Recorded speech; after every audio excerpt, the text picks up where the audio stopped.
Hay momentos en la vida que no te avisan. No llegan con señales ni con música dramática de fondo. Llegan en un martes cualquiera, en una sala de reuniones que huele a café frío, mientras tú todavía estás pensando en los datos que revisaste esa mañana.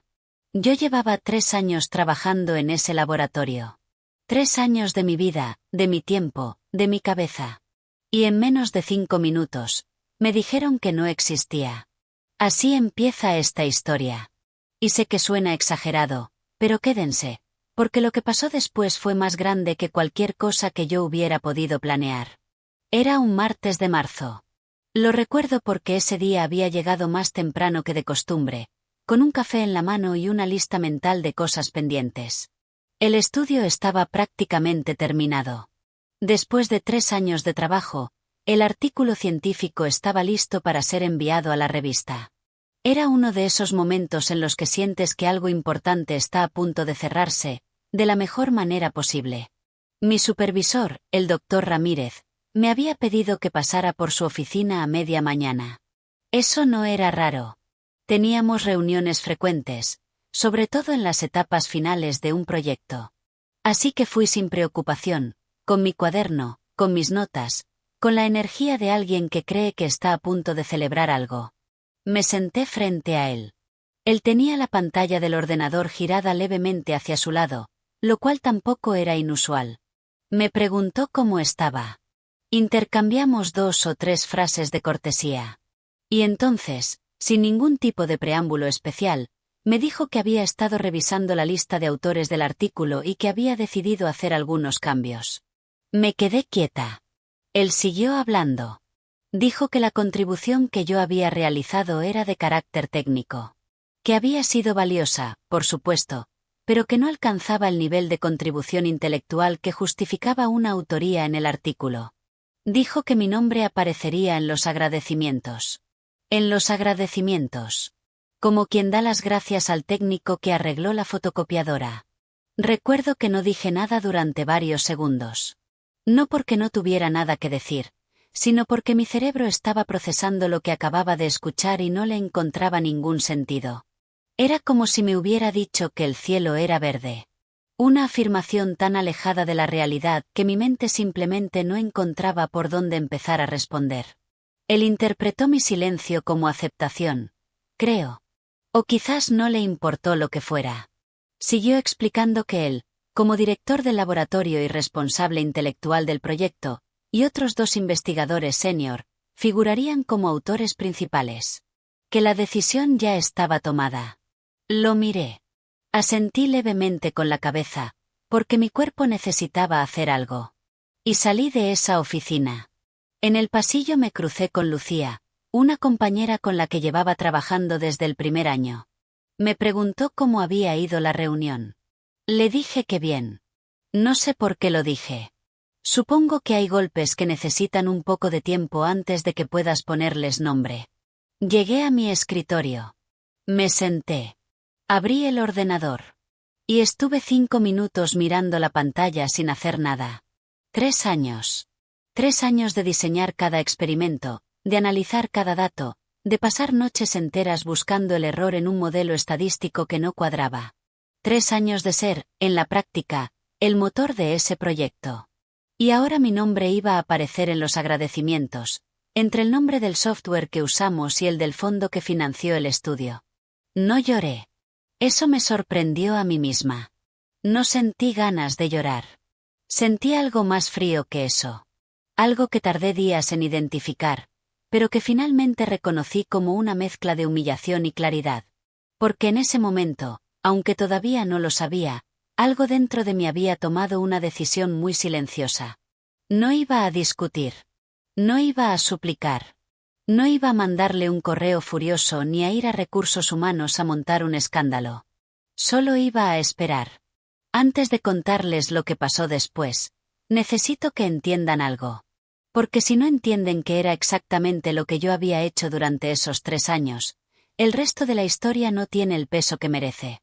Y si esto les está resonando, si alguna vez han sentido que su trabajo era invisible o que alguien se llevaba el crédito de lo que ustedes construyeron, déjenme un comentario abajo. Quiero leerlos. Y si no quieren perderse cómo termina esto, es un buen momento para suscribirse, porque esto se pone muy interesante. Voy a explicarles en qué consistía mi trabajo, pero sin tecnicismos. Quiero que cualquier persona pueda entenderlo, porque lo que ocurrió no tiene que ver con ciencia, tiene que ver con poder y con crédito. El proyecto era un estudio sobre tratamientos para el cáncer. Específicamente, estábamos investigando si ciertos tratamientos funcionaban mejor en pacientes con determinadas características biológicas. La idea era del Dr. Ramírez, sí. Una idea que él había presentado en una reunión de departamento 3 años antes, en términos bastante generales, y que le había valido la financiación del proyecto. Pero una idea no es un estudio. Una idea es el punto de partida.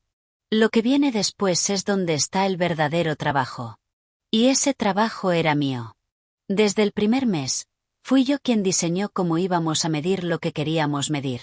Eso se llama diseño experimental, y no es un trabajo técnico en el sentido de apretar tornillos. Es decidir qué preguntas hacerle a los datos, cómo recoger esa información para que sea fiable, qué variables hay que controlar para que los resultados tengan sentido. Si eso se hace mal al principio, todo lo que viene después es inútil. Los mejores datos del mundo son basura si la pregunta está mal formulada. Durante el primer año, diseñé el protocolo completo. Eso significó leer cientos de estudios anteriores para entender que habían hecho otros, donde habían fallado, que había funcionado.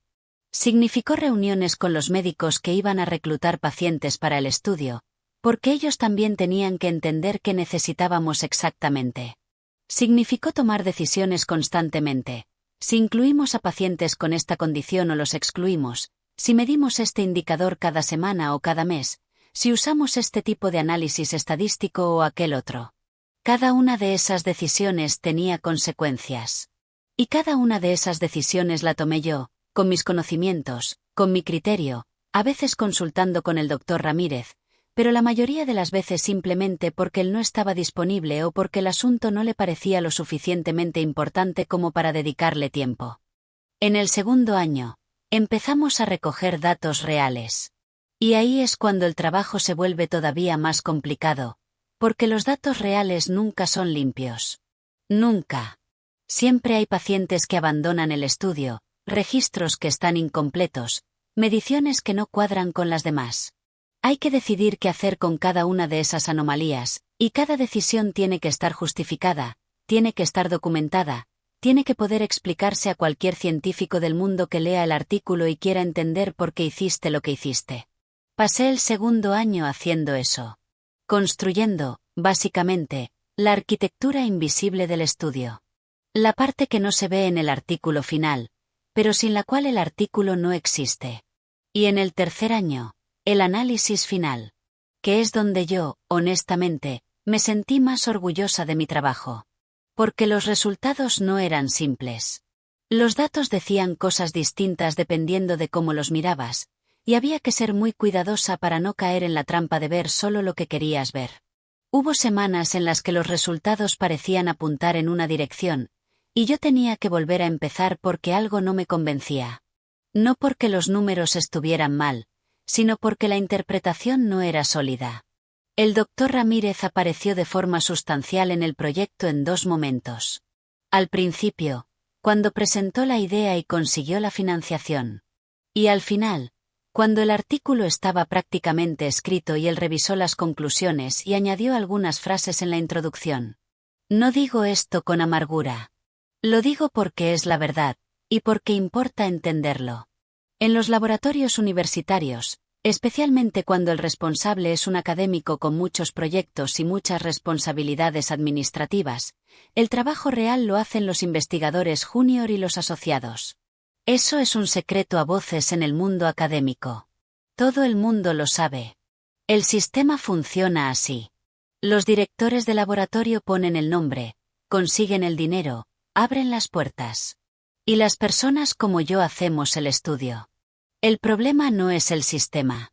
El problema es cuando el director decide que, además de todo eso, también se va a quedar con el crédito de lo que otros construyeron. Yo sabía lo que había hecho. Tenía correos. Tenía documentos con fechas. Tenía registros de cada decisión metodológica que había tomado a lo largo de 3 años. No porque hubiera anticipado nada de esto, sino porque así es como trabajo. Documento todo. Es un hábito que tengo desde que empecé en la investigación, porque la ciencia sin documentación es anécdota.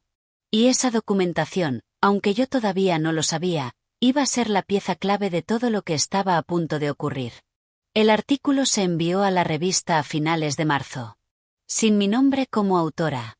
Con el doctor Ramírez en primer lugar, seguido de 2 colegas suyos de otros departamentos que habían tenido una participación más que marginal en el proyecto, y con una 4ª persona que yo apenas conocía. En los agradecimientos, había una frase que decía algo como: los autores agradecen la colaboración técnica de Elena Vargas. Ese era yo. Una frase. 3 años, una frase. Seguí yendo al laboratorio. Seguí haciendo mi trabajo. No le dije nada al doctor Ramírez más allá de lo estrictamente necesario para las tareas del día. Mis compañeros notaron que algo había cambiado, pero nadie preguntó directamente, y yo tampoco dije nada. No era el momento. Las revistas científicas de alto nivel tienen un proceso de revisión que puede durar meses. El artículo pasa por revisores externos, expertos en el campo que leen el trabajo de forma anónima y deciden si merece ser publicado, si necesita correcciones, o si debe ser rechazado. Es un proceso riguroso, y en estudios complejos como el nuestro, los revisores hacen preguntas muy específicas. Unas 6 semanas después del envío, la revista respondió. No era un rechazo, era una solicitud de revisión con comentarios. Eso es normal, y en general es una buena señal. Significa que el trabajo es interesante pero necesita aclaraciones. Yo lo supe porque Lucía, mi compañera, me lo mencionó de pasada en la sala de descanso. El doctor Ramírez no me había informado. Supongo que desde su perspectiva, yo ya no era parte del equipo del artículo, así que no había motivo para mantenerme al tanto. Pasaron 2 semanas. 3 semanas. 1 mes. En el laboratorio, el ambiente era raro. El doctor Ramírez pasaba más tiempo del habitual encerrado en su oficina. Lucía me comentó que había escuchado que estaba teniendo dificultades con las respuestas a los revisores. No le di mucha importancia en ese momento. O quizás sí me la di, pero no lo quise reconocer todavía. Y entonces llegó el momento que lo cambió todo. Era un jueves por la tarde. Recibí un correo electrónico. No del doctor Ramírez. No de nadie del laboratorio. Era del editor de la revista. Lo leí 2 veces porque no estaba segura de haber entendido bien. El editor me decía que había revisado el manuscrito enviado por el laboratorio del doctor Ramírez y que, durante el proceso de revisión, habían surgido preguntas metodológicas que los autores listados no habían podido responder de forma satisfactoria. Decía que, tras revisar las referencias internas del documento, habían encontrado mi nombre asociado a varios de los protocolos y documentos metodológicos que se mencionaban como fuentes en el propio artículo. Preguntaba si yo había tenido alguna participación en el diseño del estudio o en el análisis de datos, y si estaría disponible para aclarar algunas cuestiones técnicas. Me quedé mirando la pantalla. Voy a ser honesta con ustedes. Lo primero que sentí no fue satisfacción ni triunfo. Lo primero que sentí fue algo parecido al vértigo. Porque en ese momento entendí que lo que parecía un callejón sin salida estaba a punto de abrirse de una manera que yo no había planificado, que no había buscado, que había ocurrido simplemente porque la realidad, cuando está bien documentada, acaba saliendo a la superficie por sus propios medios. Respondí al editor ese mismo día. Le dije que sí, que había participado en el proyecto desde el inicio. Le expliqué brevemente mi rol. Le dije que tenía documentación completa de mi trabajo y que estaba disponible para responder cualquier pregunta. No copié al doctor Ramírez en ese correo. No porque quisiera ocultárselo, sino porque el editor me había escrito a mí, directamente, y yo respondí a quien me escribió. Eso era todo. Esa noche no dormí bien. No porque estuviera nerviosa exactamente, sino porque sabía que algo irreversible había empezado a moverse. El doctor Ramírez había cruzado una línea al eliminarme de la autoría. Pero ahora, al no poder responder las preguntas metodológicas de los revisores, había revelado algo que no tenía solución fácil, que el estudio había sido diseñado y analizado por alguien que no estaba en la lista de autores. Eso, en el mundo académico, no es un detalle menor. Es una crisis. Lo que ocurrió en las siguientes semanas lo fui conociendo de manera fragmentada. Parte de ello me lo contó el propio editor, con quien mantuve una correspondencia bastante extensa. Parte me llegó a través de Lucía. Y parte lo intuí por los cambios en el comportamiento del doctor Ramírez, que de repente volvió a buscarme con una urgencia que antes nunca había tenido. Empiezo por lo que ocurrió con la revista. El editor, después de leer mi respuesta inicial, me solicitó una reunión por videollamada. Fue una conversación de casi 2 horas en la que yo expliqué, con todo el detalle necesario, el diseño experimental del estudio, las decisiones metodológicas que habían tomado a lo largo de los 3 años, los modelos estadísticos que usamos y por qué los elegimos, y las anomalías que encontramos en los datos y cómo las manejamos. El editor me escuchó. Tomó notas. Hizo preguntas específicas que demostraban que había leído el artículo con mucho cuidado. Y al final de la llamada me dijo que mi contribución era claramente sustancial y que el proceso de revisión había puesto en evidencia que la lista de autores del manuscrito no reflejaba con precisión quién había hecho qué. Me explicó que la revista tenía directrices muy claras sobre autoría. Que para figurar como autor de un artículo científico, una persona debe haber contribuido de forma significativa al diseño del estudio, a la recogida o análisis de datos, o a la interpretación de los resultados. Y que también debe haber participado en la escritura o revisión crítica del manuscrito. Esas son las reglas. No son negociables, y las revistas serias las aplican. Me dijo que iban a contactar con el doctor Ramírez para informarle de la situación y que el artículo no podría ser publicado con la lista de autores actual. No me preguntó qué quería hacer yo. Me informó de cómo iban a proceder. Y eso, en aquel momento, me pareció exactamente correcto. 2 días después recibí una llamada del doctor Ramírez. No sé si hablar de esa llamada como difícil le hace justicia. Fue una de las conversaciones más incómodas de mi vida profesional, no porque él fuera agresivo, sino por todo lo contrario. Era una persona que yo había conocido siendo segura, un poco distante, acostumbrada a tener el control. Y en esa llamada no era ninguna de esas cosas. Empezó diciéndome que había recibido comunicación de la revista y que quería hablar conmigo. Su voz tenía una tensión que yo no le había escuchado antes. Me dijo que pensaba que podíamos resolver esto internamente, que quizás había habido un malentendido sobre mi rol en el proyecto, y que estaba dispuesto a reconsiderar la lista de autores. Malentendido. Esa fue la palabra que usó. No respondí de inmediato. Dejé que el silencio durara unos segundos más de lo cómodo. Y luego le dije que agradecía su llamada, que me parecía bien que la lista de autores reflejara con precisión las contribuciones reales, y que en ese sentido estaba de acuerdo en que había algo que corregir. No dije nada más. No le reproché nada. No elevé la voz. No le di la satisfacción de verme fuera de control. Colgué el teléfono y me quedé sentada en el borde de la cama, porque estaba en casa cuando llamó, y sentí algo muy raro. Era una mezcla de agotamiento y de algo que tardé un momento en reconocer como alivio. No alivio por lo que estaba ocurriendo, sino alivio por cómo yo estaba manejándolo. Por haber sido capaz de mantenerme entera. Porque quiero ser honesta con ustedes sobre algo. Esto no fue fácil emocionalmente. Quizás desde fuera parece una historia limpia, donde la protagonista actúa con calma y todo sale bien al final. Pero por dentro fue mucho más complicado que eso. Hubo noches en las que me pregunté si estaba haciendo lo correcto. Si al no haber protestado de inmediato, al haber guardado silencio, había tomado la decisión equivocada. Si debería haber ido a recursos humanos desde el primer día. Si debería haberle dicho al doctor Ramírez, en esa primera reunión, exactamente lo que pensaba de su decisión. Hay algo muy particular en la sensación de que tu trabajo no es reconocido.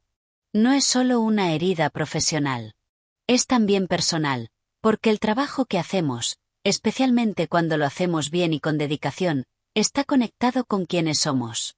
Cuando alguien lo invisibiliza, no te está diciendo solo que no eres suficiente como investigadora.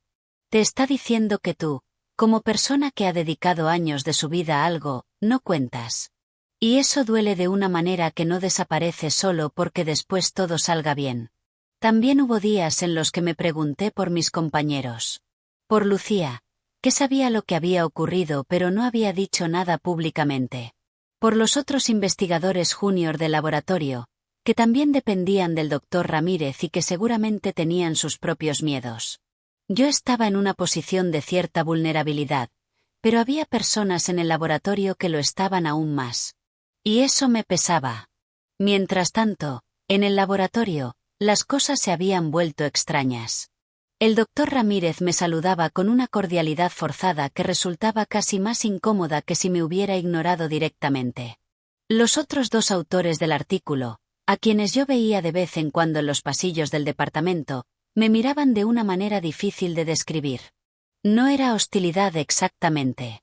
Era más bien la mirada de quien acaba de darse cuenta de que está al lado de una hoguera y necesita decidir si alejarse o no. El proceso con la revista tomó varias semanas más. Hubo una revisión formal de las contribuciones de cada autor. Yo presenté mi documentación, los correos, los protocolos con fechas, los informes de análisis, los registros de decisiones metodológicas. Todo estaba ahí, ordenado, con fechas, con contexto. El editor me mantuvo informada en todo momento. Era una persona que hacía su trabajo con una precisión y una equidad que yo agradecí enormemente. En ningún momento tomó partido. En ningún momento me dijo que el doctor Ramírez había actuado mal. Se limitó a seguir las normas de la revista, que eran claras, y a verificar los hechos. Y los hechos hablaban solos. Hubo un momento en ese proceso que no olvidaré. El editor me envió un correo en el que me preguntaba si, dado el alcance de mi contribución, consideraría aceptar la autoría principal del artículo. Me explicaba que, según el análisis de contribuciones, yo era quien mejor cumplía los criterios para figurar en primer lugar. Primer lugar. Autoría principal. En el mundo académico, el orden de los autores importa enormemente. El primer autor es quien más ha contribuido al trabajo. Es quien más beneficio obtiene en términos de reconocimiento y carrera. Es el nombre que aparece cuando alguien cita el artículo en el futuro. Tardé un día en responder. No porque no supiera qué contestar, sino porque necesitaba sentarme con esa pregunta durante un tiempo. Porque decir que sí a eso no era solo un paso profesional. Era también, de alguna manera, el cierre de algo. Respondí que sí. El artículo se publicó 4 meses después de aquella reunión en la oficina del doctor Ramírez.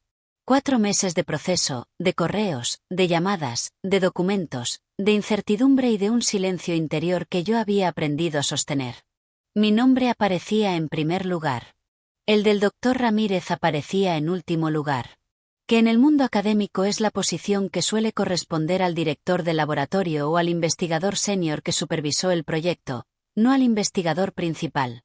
Es un reconocimiento, pero es un reconocimiento distinto. Menos central. Más institucional. No sé exactamente cómo se sintió él cuando lo vio. No me lo dijo, y yo no se lo pregunté. Para cuando el artículo salió publicado, yo ya no estaba trabajando en ese laboratorio. Eso también es parte de la historia, y quiero contarlo con honestidad. Cuando todo esto ocurrió, mi relación laboral con el doctor Ramírez no desapareció de golpe. Seguimos trabajando en el mismo espacio durante varios meses. Y debo decir que, durante ese tiempo, él no fue hostil conmigo. Creo que, en su cabeza, la situación había llegado a un equilibrio que no le gustaba pero que podía aceptar. Quizás incluso entendió que había cometido un error, aunque nunca me lo dijo de manera explícita. Pero el ambiente ya no era el mismo. No podía serlo.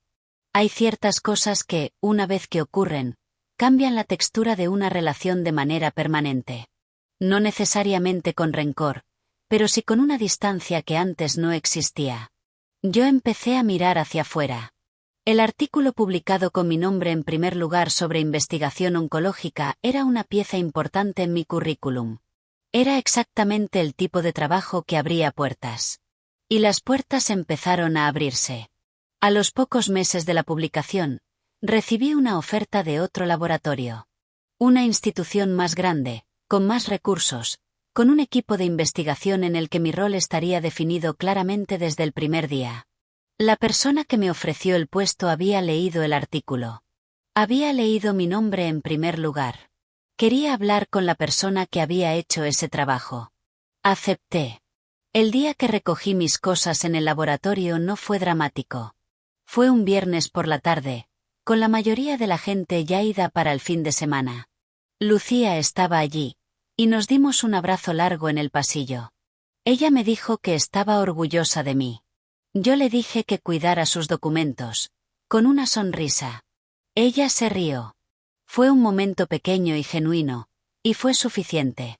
Ahora, desde la distancia que da el tiempo, pienso mucho en lo que aprendí de todo esto. No solo en lo que me pasó, sino en lo que hice y en lo que no hice. No protesté en voz alta, y hay personas que cuando les cuento esto me dicen que debería haberlo hecho. Que debería haber ido a recursos humanos, al decano, a la junta del departamento. Que el silencio es una forma de complicidad. Lo entiendo. Y no digo que mi camino sea el único camino correcto, ni mucho menos. Pero el silencio que yo elegí no fue pasividad. Fue estrategia. Fue mantener la cabeza fría cuando todo en mí quería explotar. Fue confiar en que la documentación hablaría por mí mejor de lo que yo podría hablar en un momento de rabia o de dolor. Y funcionó. No porque yo fuera especialmente inteligente o porque hubiera calculado cada paso, sino porque la realidad era la que era, y estaba documentada, y en algún momento esa realidad encontró el espacio para mostrarse. También aprendí algo sobre el tipo de personas con las que quiero trabajar. El doctor Ramírez no era un monstruo. Era alguien que tomó una decisión injusta porque creyó que podía hacerlo, que nadie lo cuestionaría, que el sistema lo protegería. Y en muchos casos, el sistema sí protege a personas como él. Eso es algo que no podemos ignorar. Lo que ocurrió conmigo fue, en parte, una cuestión de suerte, de que la revista tenía procesos rigurosos, de que el editor hizo bien su trabajo. No siempre es así. Y eso es una verdad incómoda que hay que sostener junto con la satisfacción del desenlace. Hay investigadoras e investigadores en este momento, en laboratorios de todo el mundo, en el mismo lugar en el que yo estaba. Haciendo el trabajo real, tomando las decisiones importantes, construyendo los estudios que otros firmarán. Y muchos de ellos no tendrán un editor que les escriba directamente, ni una revista que revise las contribuciones con esa profundidad. Para esas personas, la única recomendación que puedo dar, desde mi experiencia, es la siguiente: documenten todo. No como preparación para una batalla, sino como práctica habitual. Porque el registro de tu trabajo es la única narración sobre tu trabajo que nadie puede reescribir. Correos, documentos, fechas, decisiones. Todo. Ocupan poco espacio y valen mucho. Y la segunda cosa es esta: cuiden su silencio. No todos los silencios son rendición. A veces el silencio es el gesto más poderoso que tienes, especialmente cuando el ruido que haces no cambia nada y el silencio te da tiempo para esperar el momento en que la realidad haga el trabajo por ti. El artículo que publiqué ha sido citado ya varias veces por otros investigadores. Cada vez que aparece mi nombre en esas citas, hay una pequeña satisfacción que no se parece a la satisfacción del triunfo. Es más tranquila que eso. Es la satisfacción de que las cosas terminaron como debían terminar. No tengo rencor hacia el doctor Ramírez. No lo digo para parecer generosa o para construir un final más bonito de lo que es. Lo digo porque es verdad. Hubo un tiempo en que sentí rabia, mucha, y durante esas semanas de incertidumbre también sentí miedo y duda. Pero el rencor requiere una energía que yo prefiero poner en otras cosas. Lo que sí tengo es claridad. Claridad sobre lo que valgo, sobre lo que soy capaz de hacer, sobre el tipo de entornos en los que quiero trabajar y el tipo de personas junto a las que quiero construir. Y esa claridad, aunque me costó 3 años más una crisis que no pedí, es una de las cosas más valiosas que tengo ahora mismo. Antes de irme quiero decirles algo directamente a ustedes, que han llegado hasta aquí. Si reconocen algo de esta historia en su propia experiencia, si están en un lugar en el que sienten que su trabajo es invisible o que alguien está recogiendo los frutos de lo que ustedes plantan, quiero que sepan una cosa: el trabajo real deja huellas. Siempre.